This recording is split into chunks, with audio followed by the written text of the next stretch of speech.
Pessoal, bem-vindos a mais um Rock Night Live hoje. E hoje eu tô com uma figura aqui do rock and roll aqui, que é uma figura histórica do rock and roll. Eu tô com o Lipo aqui. Manda um alô pra galera, Lipo. Ô, como é que vai? Todo mundo aí. Eis-me aqui. Então, estou com o Lipo aqui. E só lembrando, isso aqui não é uma entrevista, é um bate-papo, tá? Bom, primeiramente eu vou falar aqui do Merchan, né?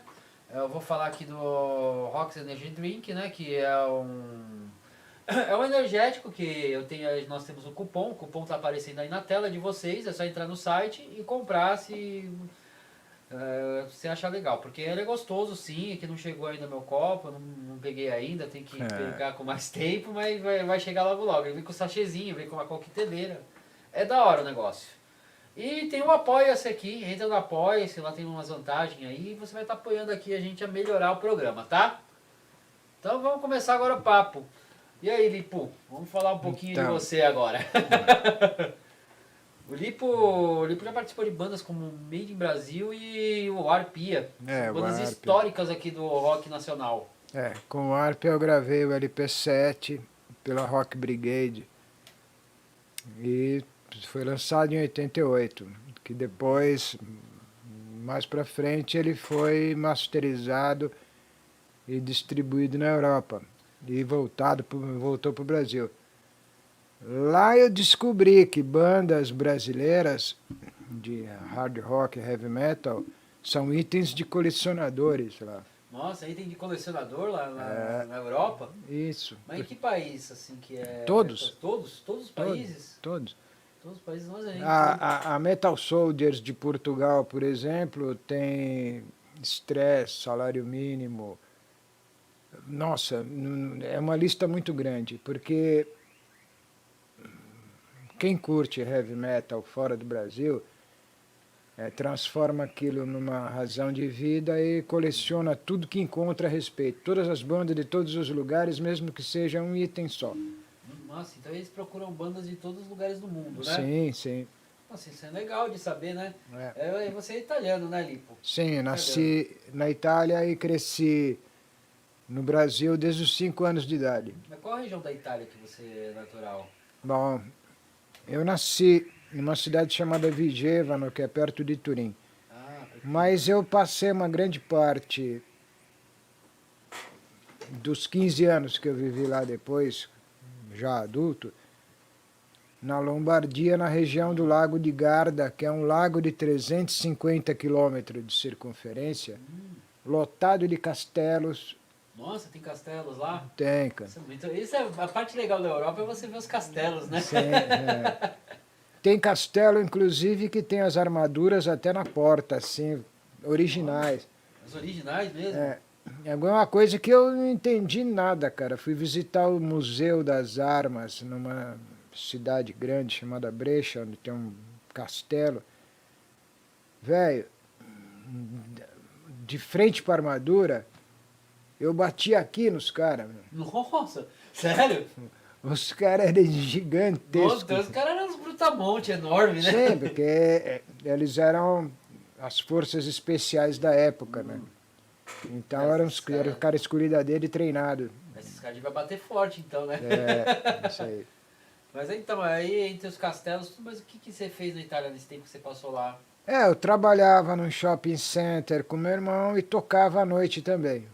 Tive 5 bandas durante o tempo que eu fiquei, onde eu acabei tocando também na Espanha, em Portugal, com uma banda de músicos norte-americanos, portugueses, italianos, e a gente rodou com um ônibus, palco móvel. A gente fez bastante shows de rua. Interessante. Com a intenção de resgatar pessoas de vida fragilizada. Não, sei, as pessoas estão fragilizadas nas ruas, isso aí tem na Europa também? Tem, também tem. Tem em todo lugar, cara. Isso é uma herança da indústria que o mundo construiu. Nem todo mundo... Nem todo mundo consegue se entrar, dar bem, né? encontrar Da nova revolução industrial, né? Porque a gente está numa nova revolução industrial. Ó, que o Felipe trouxe mais uma cerveja pra gente. Só falando que o Felipe é uma parte importante aqui da equipe. Ele Ah, tá sempre aqui, é uma das partes mais importantes, que ele tá aqui controlando o som, fazendo tudo. Mas voltando, sempre tem, a gente tá já na quarta era industrial que vai entrar agora, sim. porque agora tem várias profissões que vão sumir, vai aparecer Sim, outras, vai tudo mudar. não De tem novo. como fugir. A tecnologia tem que estar a par. Se não tiver a par, fica de É fora. verdade. Tem um baterista, acho que você não sei se você conhece por nome assim, que ele também é professor É. de música, e eu vi uma palestra dele que ele falou uma coisa interessante. É o Daniel Gonca, baterista. Ele fez aquele, sabe aquele rock e orquestra que fazia Sei, aqui? sei. Ele fazia lá, ele fazia bateria lá. Ele falou uma vez numa palestra dele que eu assisti que a tecnologia é irreversível.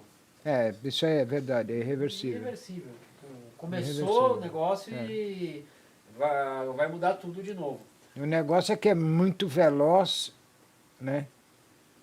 O desenvolvimento é velocíssimo. E todo mundo sabe que uma criança de 10 anos dá um nó na gente em matéria Nossa, de tá. tecnologia, celular, todas essas coisas, mas tudo bem. Minha filha tá lá embaixo, ela já me dá um nó num monte de coisa. Então. Você vê. Então, mas agora como é que é o mercado musical na Europa? Porque acho que tem muita gente que deve ter curiosidade para Ó, saber como que é. extremamente concorrencial, cara. E É? é uma concorrência possível que para você que está chegando naquele momento lá para ficar, não que você vai numa banda já lançada, contratada. Você vai para viver no lugar, entrar no cotidiano e passar o resto dos seus dias lá é muito complicado, cara. Ah, é complicado, então. Porque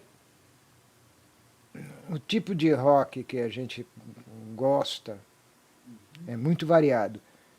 Mas especificamente o hard rock, o heavy metal de origem europeia, é um lance complicado, porque o clima de inverno dura metade do ano. Isso é verdade, né? E os caras ficam trancados. O isolamento social da pandemia agora já existe no norte da Europa há muito tempo por causa do frio. Ah, sim.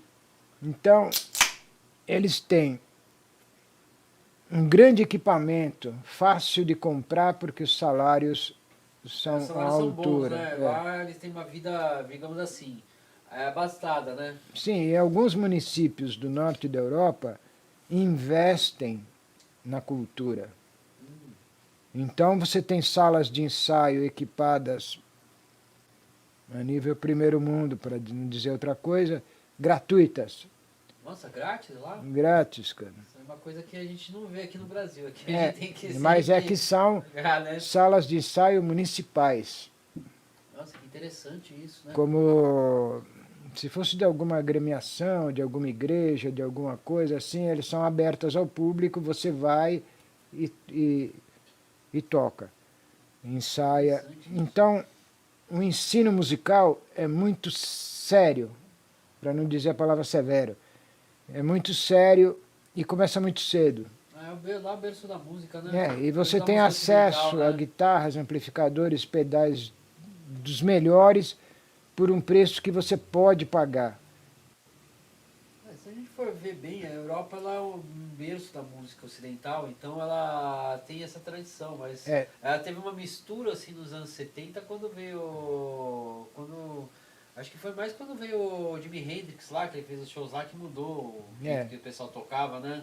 Sim, mas até o hard rock e o heavy metal europeu, por exemplo, tem uma base sólida na música clássica. Já o rock americano tem uma coisa mais blues, mais country, mais misturado com a questão regional deles, de estado por estado.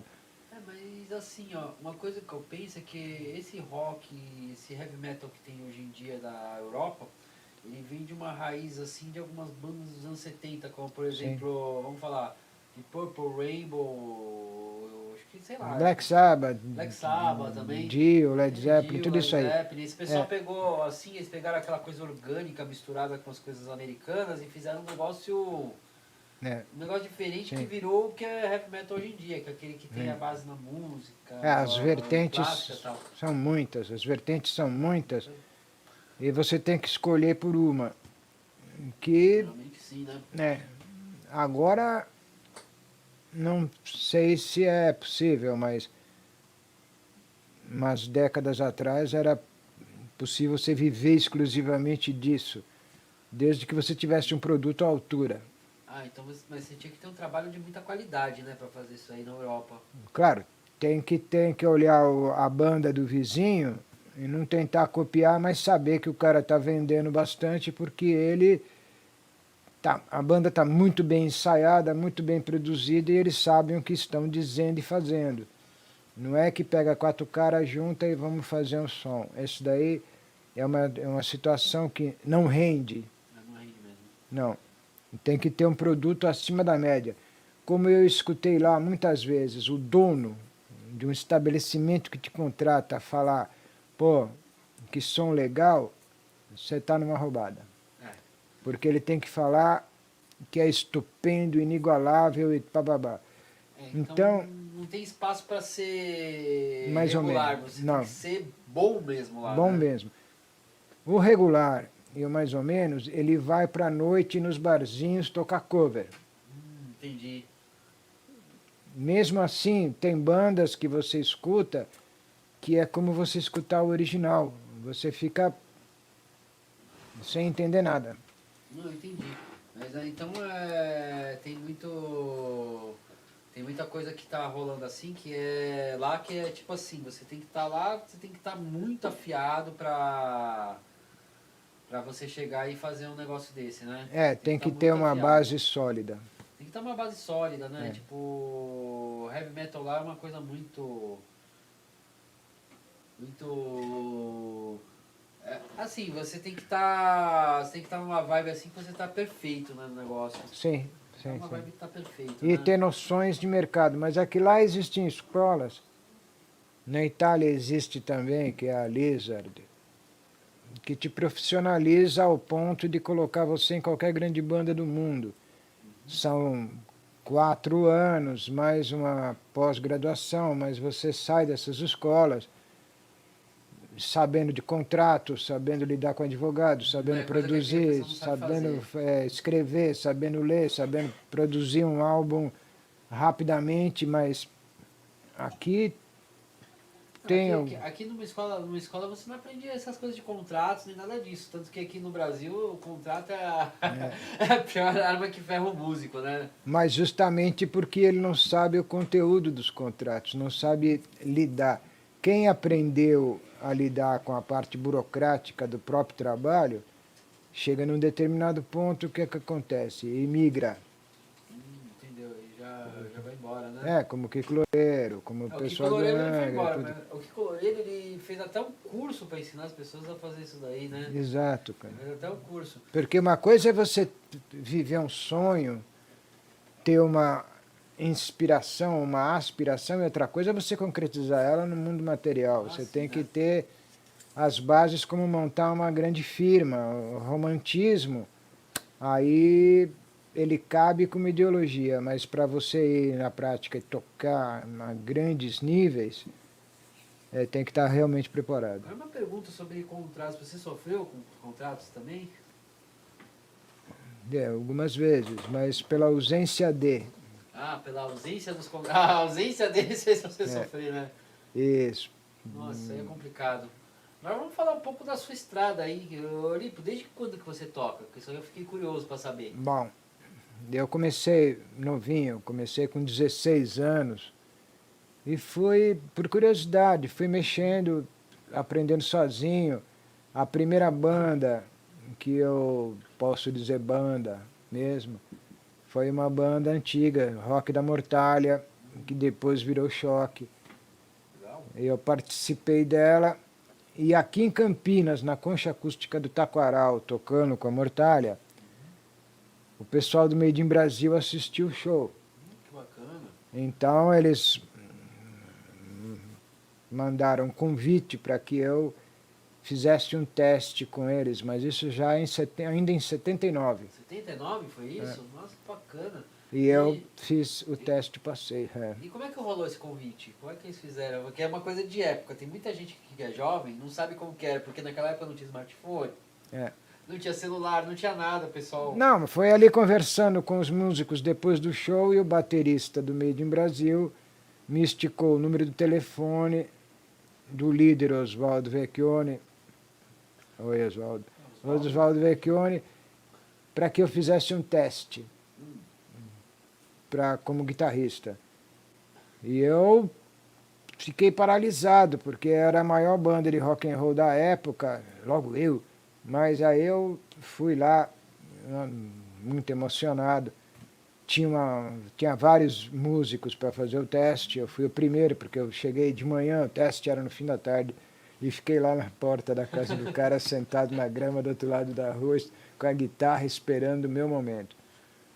Na segunda música, eu ainda estava de joelhos ligando as minhas coisas, eu não tinha levantado, e a banda saiu tocando. Entendi. E eu, ajoelhado mesmo, catei o som e fui embora. Peguei a base, o solo e tudo, tá. Quando eu ia levantar, entrou a segunda música. Aí eu ali mesmo, aí o pessoal parou o ensaio, abriu a porta, falou, olha, valeu galera, achei o guitarrista que eu queria. Olha que legal. Mas, em compensação, eu tive toda uma transformação de visual, equipamento. Mudou tudo, porque precisava. O Made Brasil ele tinha um visual assim, Tinha. ele tinha um visual diferente. E outra coisa, o Made Brasil era uma banda que meu pai falava assim, tinha o pessoal do Made Brasil, eles tinham um público que acompanhava eles onde eles iam. Por exemplo, você tocar num teatro num lugar, o pessoal ia atrás, o pessoal ia atrás da banda. Sim. Eu acho que o Oswaldo era muito conectado com as pessoas, não era? Sim, ele teve grandes contratos. Os primeiros contratos, o contrato do primeiro disco favoreceu muito. E a banda era atípica para a época, porque ela, vamos dizer assim, que ela podia ser colocada com os Secos e Molhados, com outras bandas, pelo visual da época. Entendi, Secos e Molhados, acho que o Pepeu tinha lá o... Sim, eles tinham um visual muito bom para a época. E isso daí foi indo. Agora ele está completando 53 anos de carreira. 53 anos de carreira, muito legal, né? É. E me fala uma coisa, então você fez o teste lá, o Oswaldo já falou pra você, é você mesmo, né? Mas assim, até hoje eu penso nisso, mas foi um começo de carreira ali. Mas eu entendi uma série de... Não, tem uma série de coisas assim que tem por trás dos bastidores. Que tem que ser feita. Que tem que ser feita, sabe? É uma banda profissional, né? Isso. Agora eu queria perguntar pra você sobre o Arpia. O Arpia Arpia, né? eu saí do Made para gravar o set do Arpia. O Arpia tinha um dos maiores equipamentos da época para isso, tudo Marshall, comprado da banda Venom. Conta essa história de como que comprou do Venom, isso aí O que eu posso te dizer é o que contaram para mim, porque eu cheguei depois. Mas parece que o Venom teve dificuldades na época e o baterista do Arpia, o Tibério, arrematou. Ele arrematou tudo, né? O Tibério. E esse equipamento foi o primeiro aluguel do Sepultura em São Paulo. E como que equipamento era esse? Era JC 1800 na marcha? Isso aí. JC 1800 e os Marshall Lead. Olha, isso aí pra época, né? Porque assim, um pouquinho antes da gente começar, eu tava conversando aqui com o Lipo, né? Só pra explicar pra galera. Nessa época, que ano que era isso aí, Lipo? 87 para 88. Assim, 87 para 88. 87 para 88. Você importar um negócio era quase impossível. Tipo, era assim. O Collor deu abertura de mercado aqui no Brasil, né? Ele deu abertura para vir as coisas de fora. Mas antes disso, a gente não tinha. Era tipo só indústria nacional. Então você só podia tocar coisa nacional.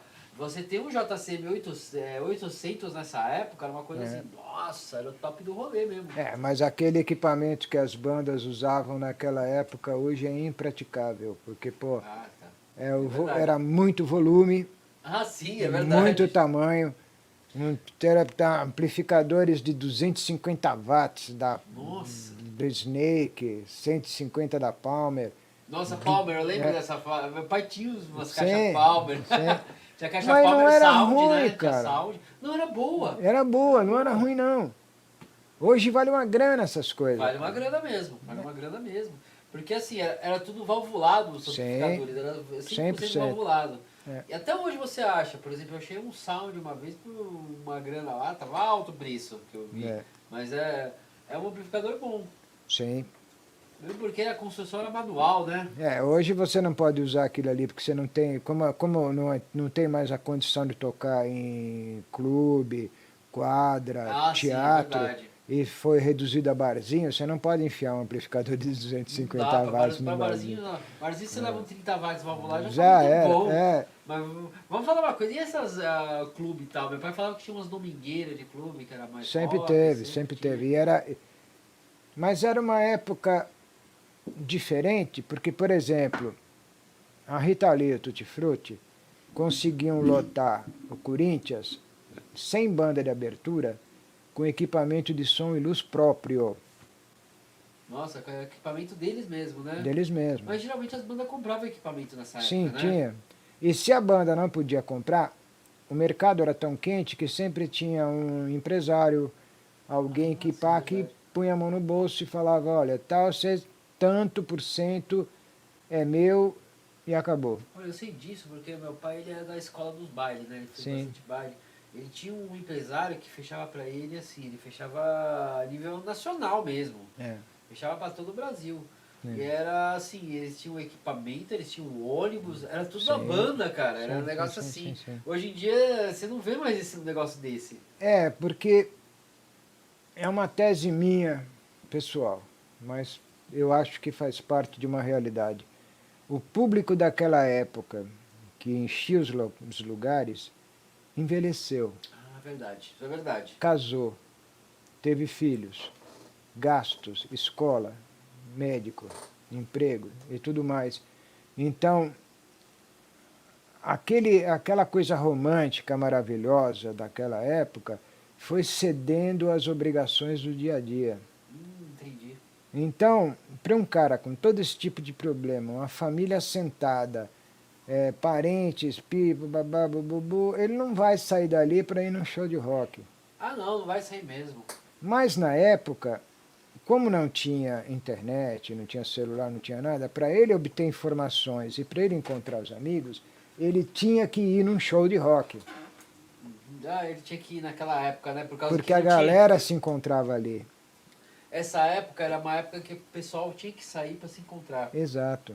Deve ter Hoje não muita história de precisa. gente que conheceu a esposa lá, tá com Isso 40 anos de aí. casado e conheceu Isso. nessa época, né? Isso. É bastante coisa assim. É. Mas ó, se você for ver, ó, eu vivi uma outra época assim que é diferente, né? Porque, sabe, eu vivi assim, minha adolescência foi nos anos 90, né? Sim. Nos anos 90 ainda não tinha também internet. E era completamente diferente. A molecada não sabe como que era assim. Por exemplo, para você conhecer uma menininha, você tinha que ir lá e falar pra ela, ô, tudo bom? Você tinha que chegar na cara dura. Sim. Não tinha esse negócio de você conversar com ela na internet, conhecer, que o pessoal faz isso. Você tinha que ir lá e falar com ela mesmo. Ô, e aí, tudo bom? Não, cara, tinha uns lances muito, muito louco, muito especial, que nem a Fofinho em São Paulo. Nossa, fofinho. Ó, a fofinha é uma que eu lembro. Nos anos 90 eu acho que cheguei Então, lá eu bastante. ia. Led Slay, lembra da Led Slay também? Isso, eu toquei na Led Slay. Nossa, a Led Slay, nossa, tinha aquele. Ó, você ia lá, a Sim. Led Slay, ela tinha um clima que era assim, ó. Você ia lá, o palco era. Você tinha que olhar pra cima pra Sim, ver o exatamente. palco. Dava uma distância do artista, cara. Sim, sim, sim. E era muito legal. Eu acompanhei nos anos 90 muito o Brasil Metal Union lá. Nossa, eu ia nesses shows e o pessoal ia lá atrás das bandas autoral. Coisa que o pessoal não faz muito hoje em dia. É um negócio interessante, né? No salão da Fofinho, os carinha ficavam tudo colado na parede, um do lado do outro, e no meio ficava um monte de mina dançando. Mas essas delas dançavam tudo igualzinha, virando para lá, virando para cá, e os caras tudo com o olho desse tamanho assim, olhando. E ali, realmente, você tem razão, saiu muitos casamentos. Saiu muito casamento, saiu muita coisa assim. Mesmo porque, ó, se você for lembrar, por exemplo, a Led Slay era um lugar enorme. Você lembra o tamanho que era a Led Sim, Slay? a Led Slay era grande. Nossa, era grande pra caramba. E eu morava lá no Tatuapé nessa Certo, época. eu também. Você morou no Tatuapé também? Pô, do lado da Silvia Romero. Sabe onde eu morava? Eu morava, sabe aquela rua Ururaí, atrás lá, que era bem atrás da Led Slay? Sei, sei. Eu morava lá. Olha Eu morava do outro lado da Celso Não, eu sei, eu Garcia, conheço. da Radial. Ó, essa época aí eu ia na Silva Romero pra fazer uns rolezinhos lá. Sim. Tinha um barzinho, o primeiro bar de rock que eu conheci quando eu era adolescente foi lá, era um bar que chamava Barba Azul. É. Foi o primeiro bar de rock que eu fui lá, eu cheguei lá, os caras tocando Creedence, eu falei, nossa. Sim. E olha que eu escutei o som de longe, eu falei, ô, de onde tá vindo esse som? Aí eu cheguei lá, cheguei no bar, eu falei, nossa, olha que legal. É. Aí fiquei lá, assisti o show, tomei uma breja e voltei pra casa. Sim. Mas foi um dos primeiros que eu vi assim, que eu lembro assim, que é uma lembrança que eu tenho de muito tempo atrás.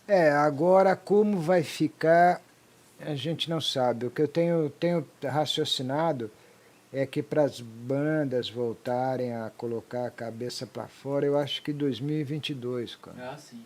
Mas eu tenho uma perspectiva um pouco diferente. Que o que eu tô vendo aqui, por exemplo, ó, a gente tá fazendo lives tal, essas coisas. Isso tem um contato com o público. Por exemplo, na Twitch mesmo tem pessoas que Sim. elas entram no chat, elas interagem. Ah, por falar, ó, vou mandar um abraço aí pro Joãozinho, né? Que o Joãozinho anda divulgando aí o programa. Ó, um abraço pra você, tá? Tá aqui no meio do programa, era pra falar no começo, mas foi tanta coisa pra fazer aqui antes. Vai mandar um abraço aí pro Joãozinho, que eu lembrei do C, tá vendo? Mas assim, o pessoal, eles acompanham, eles conversam, então, Sim. só que é um negócio completamente diferente, é um negócio mais louco, sabe? Como Sim. você ia imaginar, por exemplo, uma época que tinha uma Telesp, você tinha que ligar, poucas pessoas tinham telefone, sabe? Telefone assim, tinha uma pessoa no bairro que tinha, que você ia lá e falava pra ele, ó, fala pra ele, deixa um recado com ele pra falar comigo. Como é que as pessoas vão entender se todo mundo tem um smartphone no bolso agora, uma comunicação tão extensa, né? Sim. Na época, o que era o sinal? Era você ver o lambe-lambe de determinada banda nas paredes, porque É você verdade sabia isso. que fulano, Beltrano e Cicrano iam pintar lá. Meu pai fazia esses lambe-lambe pra Aí banda de você baile. ia. Então, mas aí tinha equipes com combis que rodavam a madrugada de São Paulo com lata de cola e milheiros de cartazes, Nossa. passavam a madrugada toda com vassourão colando. Fazia isso aí com o meio de Brasil, né? Também, Também, com né? todos. Com todos fazia, né? Eu lembro que meu pai fazia até com a banda dele, que era de Sim. baile, ele fazia Sim, isso sim. aí. Ah, o cara que ficou muito famoso com isso aí foi o Frank Aguiar. É. O Frank Aguiar, ele colava lá e colocava o cãozinho dos teclados. Todo mundo que via aquele cartaz falava, cara, que Mas cãozinho hoje tá você não pode colar um cartaz de Não, lugar não pode nenhum. mais, não pode mais hoje em dia. Mas hoje em dia tem internet, né? A internet ela alcança É. essas pessoas em casa, né? Eu tenho uma opinião estranha a respeito, cara. Eu acho que a internet, ela fragmenta muito a informação que o cara tem. O cara senta na frente do PC para procurar um negócio que ele está imaginando, mas depois de 20 minutos ele já está completamente exaurido porque é tanta informação que ele perdeu o original que ele estava procurando. É muita informação, porque, É. Por exemplo, eu entro lá, por exemplo, na internet. Ah, eu vou procurar uma cerveja da hora. Eu chego lá, tô vendo já uma guitarra Gibson Les Paul, já tô... É, já tá assim, entendeu? tipo, quando eu finalizo eu falo, puta, ó, preciso comprar um jogo, aí já... já Aí tô- você começa falando da cerveja, você acaba por... Você Já fala, entra você o vê uma WhatsApp guitarra e de do repente você tá lá, carinha. puta, eu quero jogar esse jogo, É. e, cara, Entra o WhatsApp do carinha, pedindo para você ir não sei aonde com ele. Antes, tinha o lance que você queria uma informação, você comprava uma revista Rock Brigade. É verdade, tinha isso. Ou uma revista Metal. E aí você estava Tinha os conectado. fanzines também, né? Você estava conectado com todo mundo, mas porque tinha uma coisa única. Eu e meu irmão tivemos um jornal de anúncios só tipo- para músicos. Ah, mas era tipo fanzine ou... Não, era só um jornal Era de jornal de anúncios, é um anúncios. guia. Ah, entendi. Luthieres, escolas, músicos, professores, Nossa, de legal isso. tudo. Mas era um jornalzinho de físico, papel, que era distribuído até nas feiras da música. Mas esse tipo de veículo não existe hoje. Você dobrava ele, enfiava ele ou no porta-luva do carro, ou na sua bolsa, ou em algum lugar. Você precisava de alguma coisa, você sabia que ali tinha. Mas não era essa infinidade, porque eu nunca vi tanta gente dando aula de guitarra online como tem nesse Ah, momento, não, né? agora Velho? tem, Tem né? milhares, Não, cara, milhares. mas tem mais coisa, ó. Milhares. Por exemplo, você sabe que aqui que a gente tá falando, até não falei no começo, mas vou falar agora porque foi meio corrido e esqueci, mas isso aqui não é só o vídeo que a gente tá rolando. Não é só live, vai rolar também, vai pro iTunes, pro Spotify, tudo é um podcast. Sim. Essa parte que a gente tá fazendo vai como áudio pra internet. Sim. Então, a gente não tem mais a coisa física do jornal, Sim. mas uma pessoa vai estar no carro, ela vai ligar esse podcast, ela vai escutar o que a gente está falando. Sim, Olha que louco que é isso. Então, eu entendo e acho que está certíssimo. Aquela fase lá fica num romantismo do passado. Quem viveu aquilo gosta, acha romântico, participou. Sabe que a minha geração é a que mais se ferra com isso aí, porque a gente viveu nos dois, né? A gente viveu uma fase da minha vida. Sim, entendo. Então, não, uma fase da minha vida foi essa parte. A outra fase foi essa aí da internet. Então você fica no meio termo aí que é complicado. Sim. Por exemplo, meus filhos, eles têm assim, eu não sei, as crianças nascem assim, elas pegam um celular já. Pá. Lógico. Eu tive que aprender a usar um celular, não, mas eu vi a tecnologia surgir, por exemplo. Eu também. Na hora que começou assim a vir o celular, eu peguei assim o celular, comecei. A única facilidade que eu tinha é que eu vim na era do computador, né? Tipo, de 90 a 2000 foi a era que começou a ter computadores em casa, né?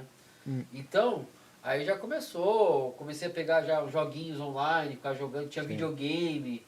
Então é uma era um pouco diferente. Mas assim, você fica no meio assim de um negócio que é complicado. Por exemplo, só que o bom disso, sabe qual que é a parte boa disso? Eu consigo dialogar, por exemplo, com uma pessoa de uma outra geração e da geração mais posterior, cara. Isso daí é Dá legal. pra fazer uma ponte, entendeu? Um dos papéis principais do pessoal que tem de 35 a 40 anos é que consegue fazer uma ponte entre duas gerações, cara. Sim. Eu tô tentando fazer isso. Eu lembro uma vez que você tava na internet, eu vi, tinha Facebook lá, eu procuro alguém pra pegar um smartphone.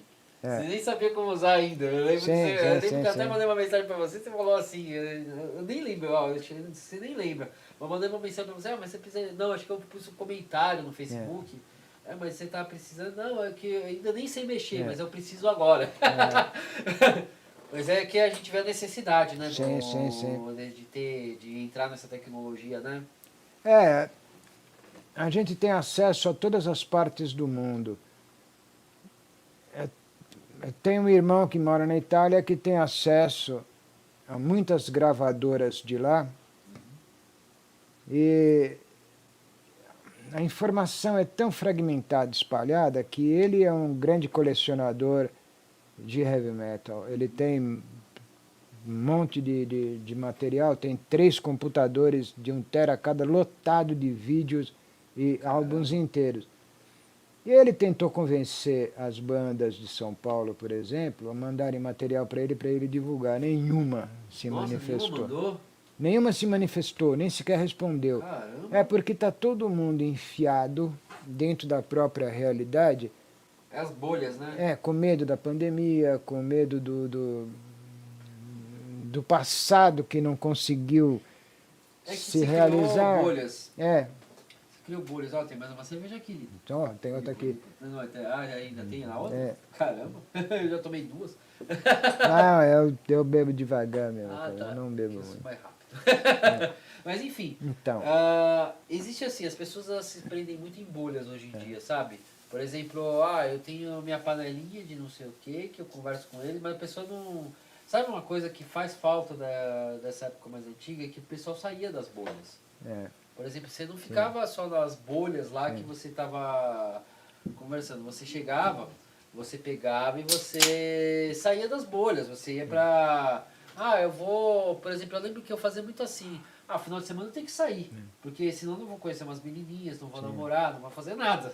Eu tenho que sair, eu tenho que conhecer as menininhas, eu tenho que sair. Mesmo que eu saísse de bicicleta andando na rua e parece uma menina na rua. Eu tinha que sair. Hoje em dia o pessoal fica aqui no smartphone com essas pessoas. Uma das coisas que eu aprendi durante o percurso, que é um assunto que não tem nada a ver com o que a gente estava falando, mas tem também. A gente vive para entreter os outros. Não importa o estilo de música, heavy metal, sertanejo, funk, blues, tchá-tchá-tchá, não importa. A gente faz parte de um segmento que trabalha com entretenimento público. Verdade, verdade. O estilo de música que você vai tocar é uma escolha sua, pessoal. Um verdadeiro músico profissional toca qualquer tipo de música, mas tem músicos que se afeiçoam mais a um determinado estilo de expressão artística, mas não podem esquecer que eles vinham sendo pagos até aqui para entreter as pessoas e não mostrar o próprio ego e a própria habilidade imensurável. O que acontece muito é que a pessoa ela se perde no próprio ego, saca? Só que é o seguinte, você é uma pessoa que está aí para entreter os outros. Por exemplo, eu vejo assim, quando eu vou tocar, eu penso assim, eu tenho que entreter as pessoas. Só que de qualquer forma eu penso, é uma coisa mágica a música, sabe por quê? Porque você tá tocando, você pensa, puta, eu tenho que entreter o pessoal. Putz, isso aqui é gostoso de fazer. É uma coisa assim que você pensa. Então você vai tocando e vai jogando. Agora, uma coisa que eu percebi nesse tempo que eu tenho de estrada, é que eu acho que você vai até concordar comigo. Por exemplo, quando você faz um negócio muito para ser profissional, só fica pensando muito lá, não, tem que fazer isso aqui desse jeito, a coisa não flui como você faz assim, eu tô fazendo assim mais para um negócio assim, eu vou me entreter e entreter as pessoas que estão aqui. Então, a visão artística, assim, ela tem que... Assim, como que eu falo assim, para me expressar? Assim, ela tem que ver, você tem que se divertir e divertir as pessoas que estão ao seu redor. As duas coisas juntas. Sem esquecer um fator de base. Uma bailarina, um coreógrafo, uma garçonete, um técnico de som, um iluminador, todos fazem parte do mesmo segmento. Sim, é verdade. Que é de entretenimento e diversões públicas. Mas enquanto essa consciência de classe não for assumida e não se tornar consciente, nós vamos continuar todo mundo perdido, cara. Porque se todas as pessoas que trabalham na noite, trabalham tocando, trabalham produzindo, trabalham vivendo isso, se unirem, elas formam uma parede para a sociedade que transforma-se em respeito. Difícil é você unir essas pessoas, né? Mas elas precisam de um catalisador, elas precisam de um veículo comum. Ah, sim. E precisam de lideranças que no momento não tem. É muito difícil ter uma liderança, né? Por exemplo, aqui, ó, eu vou falar pra você. Você sabe a história do meu programa, né? Por que eu faço ele aqui, né? Sim. Eu faço ele aqui porque assim, eu pensei o seguinte. Eu comecei a fazer um espaço pra live, eu pensei assim, pô, fazer só eu live pra mim é uma coisa muito, talvez assim, é uma coisa que vira, sabe? Eu achei assim, pô, vou fazer aqui só para minhas bandas. Não, vou convidar pessoas, vou pôr pessoas para tocar, porque o legal é você tá trazendo pessoas para conhecer, para bater esse papo que a gente tá batendo, porque aqui é mais assim, tanto que eu falei no começo, isso aqui é mais um bate-papo do que não é uma entrevista, é um bate-papo. A gente tá trocando ideias, entendeu? Sim. E a gente tá transferindo pro público. Isso que é a magia do negócio também. Isso que eu acho muito legal. Agora, Lipo, eu ia te perguntar uma coisa, te perguntar assim, da época do Made in Brasil, assim, destaca assim, como que rolava assim, por exemplo, você deve ter feito muito show com eles. Fiz. Durante o tempo que eu fiquei com eles, a meta era 150 shows anuais. Nossa, ó, isso aí, 150 shows anuais é uma coisa assim, coisa de louco. Mas ele praticamente chegou lá. Não, ele chegava lá, eu lembro que meu pai falava que o Oswaldo sempre tinha show, toda semana ele tá tocando. E isso é uma coisa incrível pro rock, porque até hoje em dia as bandas têm dificuldade para fazer tanto show assim. Mas disso? Era uma banda que, por exemplo, tinha contratos, né? Tinha gente por trás que fazia a banda tocar num Raul Gil, num Bolinha, num programa de televisão popular. Nossa, Bolinha, nossa, eu Não. lembro, do Bolinha era... Nossa, era pivete, né? Eu lembro do programa do Bolinha. Não, mas você entrar numa coxia de um programa desse é coisa de louco, cara.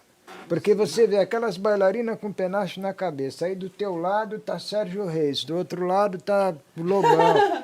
Imagina E tá todo mundo trocando ideia, como a gente está trocando aqui. Então, quando você está do lado de dentro do esquema, você vive outra realidade. Então, mas vamos falar uma coisa, hoje em dia a coisa é mais democratizada, né? É. Porque se não fosse, por exemplo, a tecnologia que nós temos hoje em dia, a gente não estaria trocando essa ideia aqui na Não. internet, não estaria Não. mesmo. Por exemplo, aquela época você ficava restrito, você tinha um contrato e você ia lá. Isso. Hoje em dia dá pra fazer isso aí assim, mais light, né? Sim, e as regras eram rígidas. E hoje em dia não tem uma regra tão rígida, É. mas dá até pra se divertir Sim. fazendo isso, né? Ah, mas é isso daí tudo que a gente está falando, isso daí são todos degraus que trouxeram até aqui. A gente está falando dos primeiros, assim, que Isso. viraram É, barato. mas a comunicação começou lá atrás, isso É. aí que tá falando, ela chegou aqui agora, né? Agora eu ia perguntar também pra você do... Você tinha o lipo a vapor. Isso, A tinha. vapor, como é que é essa A banda? lipo a vapor é o seguinte, primeiro, por que lipo a vapor? Porque no teste que eu fui fazer com o Made in Brasil em 79, eu tinha um pedal de distorção, que era uma caixa de charuto com uma tampa de acrílico e um único potenciômetro de volume. Dentro era um distorcedor com circuito germânio. Nossa. Era um puta distorsor. Então, e ele era bateria, ele não tinha entrado para fonte. E Só ele bateria? tinha, ele tinha um LED azul dessa idade, Nossa! enorme. Então, ensaiando ali, pá, tocando, terminou a luz, acabou a luz. E o pedal azul iluminou tudo. Aí o batera olhou para minha cara e falou, rapaz, as coisas do cara são a vapor. Aí ficou o apelido, lipo a vapor. Lipo a vapor, né? Que eu deixei para lá, porque foi uma piada da época. Aí o pessoal, o Daniel Dias, baterista da lipo a vapor original, ficou sabendo dessa história e ele me propôs esse nome, que eu não concordei na hora.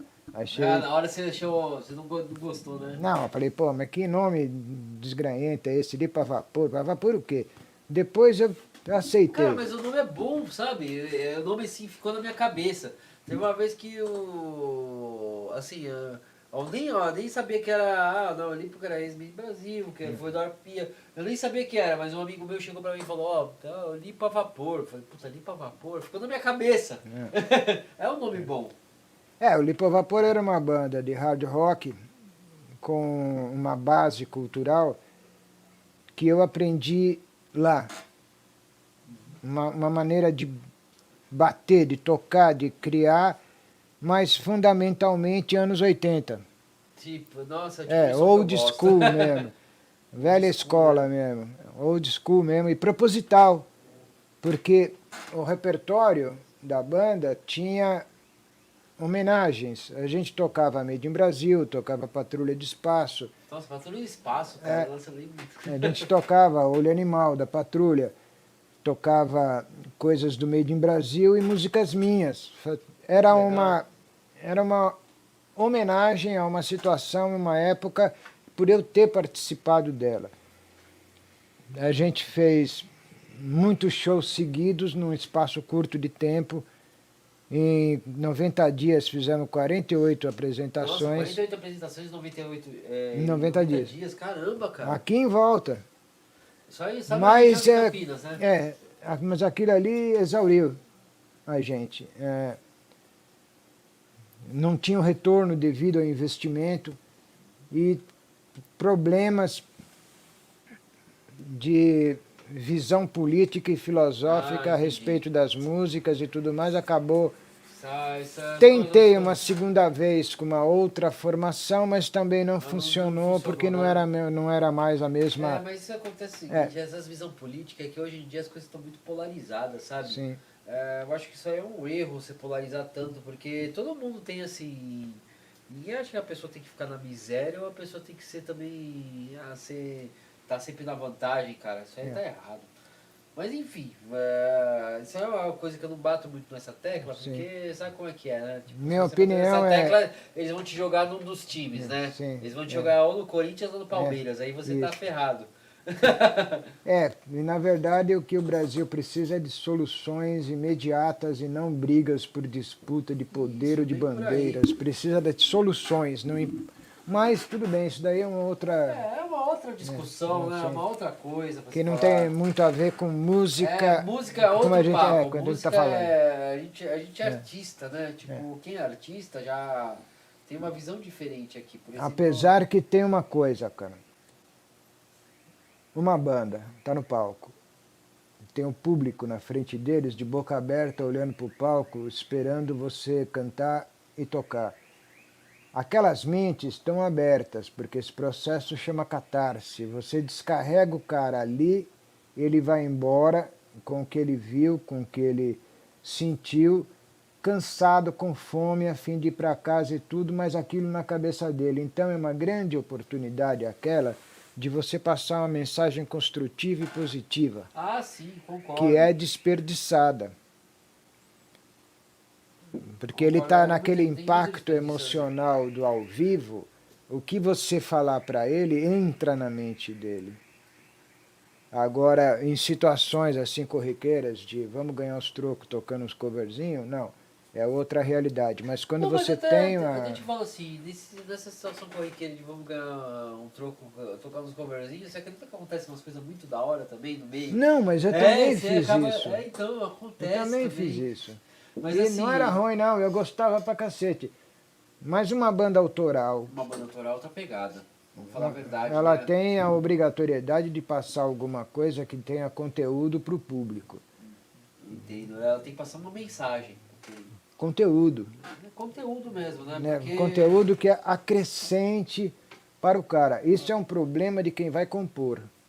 a composição ela é uma criação de conteúdo É, no final. ela tem que ter um Ela tem que conteúdo ter de um conteúdo, não mensagem. adianta. O processo de criação e construção de uma música é uma coisa que você senta, você pensa em alguma coisa, tem uma ideia e faz. Olha as sempre letras do que tá rolando aí, cara. Então. Ah, mas hoje em dia, cara, tá difícil, né? É, Vamos falar a tá verdade, tá complexo. difícil. Essa onda aí de. Sei lá, não vou nem comentar sobre esse estilo, mas o que tá rolando aí tá difícil, só te falo isso. Mas enfim, É, né? Agora, vamos para o último bloco aqui dessa parte aqui sim. que a gente tá no bate-papo. O que você tem de. Assim, o que você pensa assim, na experiência que você tem, o que você pensa aí que. Porque assim, eu penso uma coisa assim que vem na minha cabeça. A música é cíclica. Por exemplo, o sertanejo parou, Sim.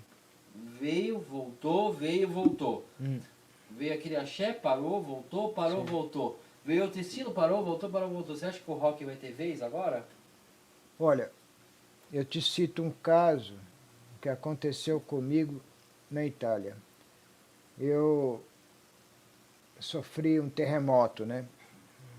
Perdi o apartamento que eu tinha e fui hospedado por um velho diretor de cinema, aposentado, e ele era um homem muito culto, e ele, ouvindo a minha choramingueira a respeito de música e tudo mais, ele olhou para minha cara uma vez e falou: Lipo, tudo no mundo da arte é cíclico. Tudo cresce, morre, renasce novamente ali adiante. Claro que existe um tempo de espera que pode durar até 5, 6 ou mais anos para que um determinado estilo volte, porque um artista ou uma banda propôs aquilo que foi feito antes e agradou. Que, como vendeu bastante, surge um sem número de pessoas que querem ganhar uma grana também fazendo a mesma coisa porque aquilo deu certo. Então existem muitos motivos para que o som seja cíclico. Agora, o rock voltar ao que era, eu acredito que não. Mas por outros motivos. Primeiramente por tudo isso que nos está acontecendo agora em termos de pandemia, vírus e tudo mais. E depois porque as casas fecharam, a grande parte fechou. não existe mais a possibilidade de você fazer uma turnê, Ah, não tem. nem de você viver disso, nem de você pagar as contas. Então, se torna uma coisa que vai ser feita em muito menor quantidade, artistas muito específicos, porque a grande leva de bandas que existiram nos anos 70, 80, não vai acontecer de novo. Não, isso não vai acontecer de novo. Não. Mas eu vou falar uma coisa assim que... Você conhece o Kiris?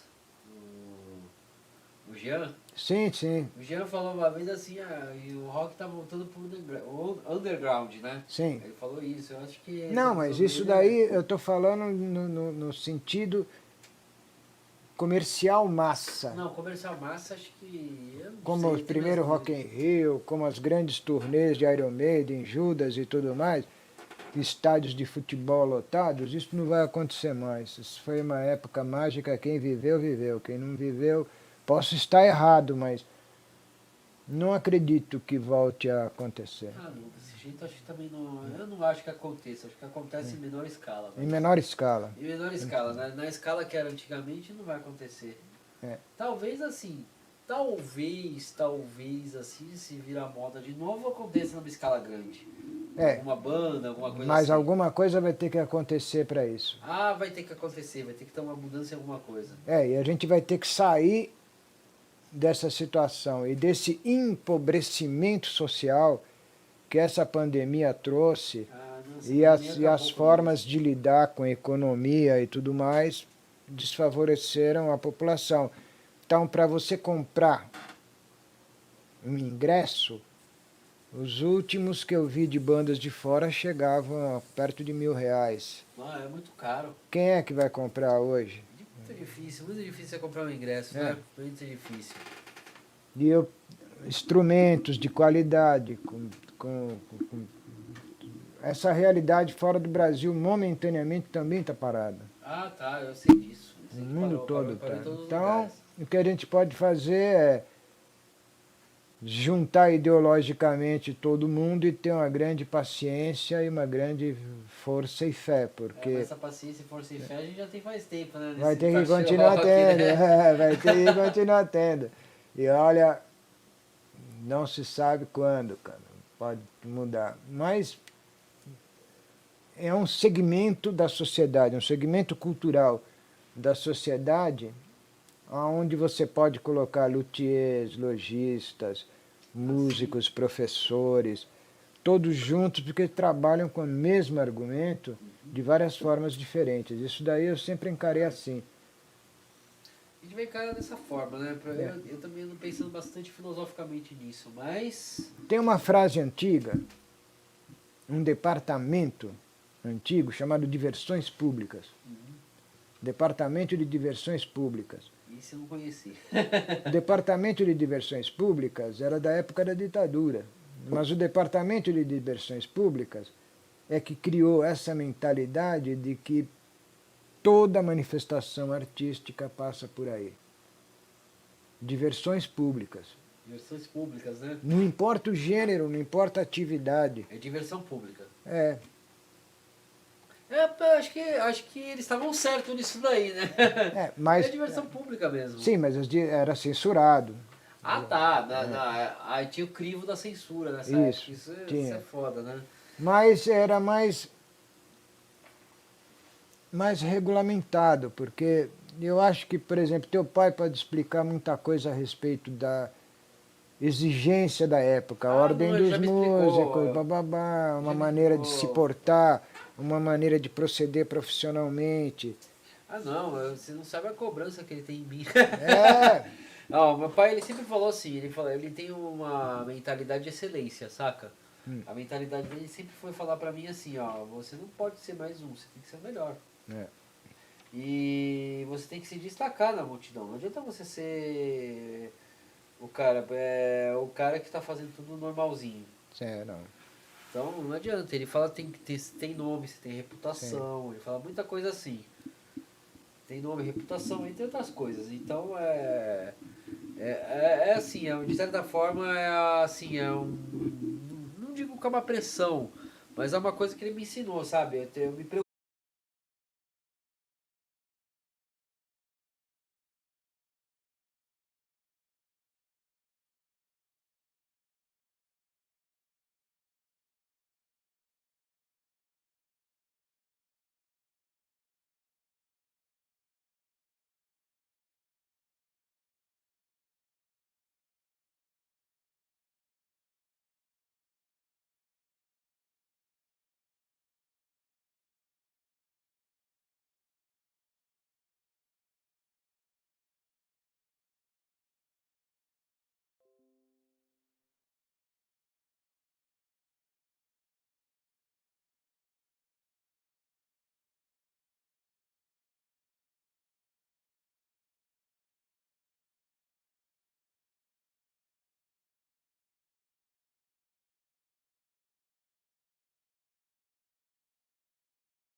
Aqui pro patrocínio. Sim. Mas assim, por exemplo, uma banda que, por exemplo, tá com uma presença na internet, ela pode conseguir patrocinadores.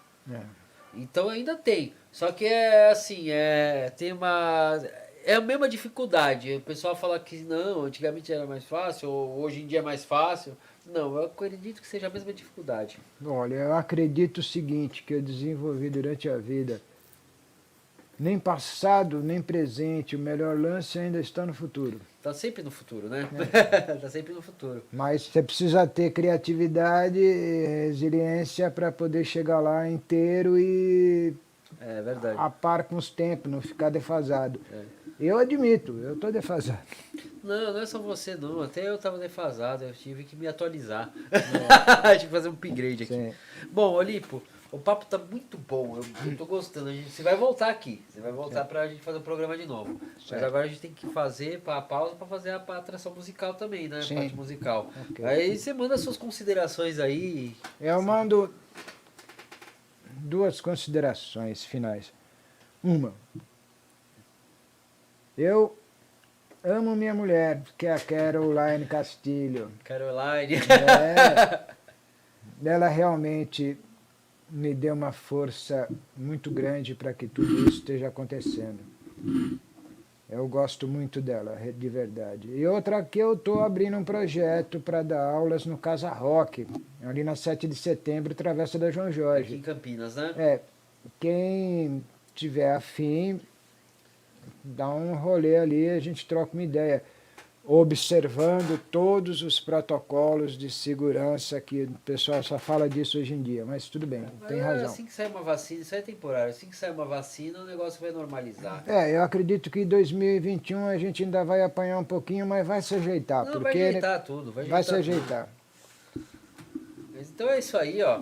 Esse foi o Rock Night Live, né? Estamos aqui já no final aqui da parte que é o podcast. Só lembrando aqui que isso aqui vai sair no iTunes, vai sair no Spotify e no Deezer na segunda-feira. Terça-feira temos a estreia no YouTube, né? Que vai ser tanto essa parte quanto a parte musical. E vamos estar aqui divulgando, tá? Pra todo mundo, tá?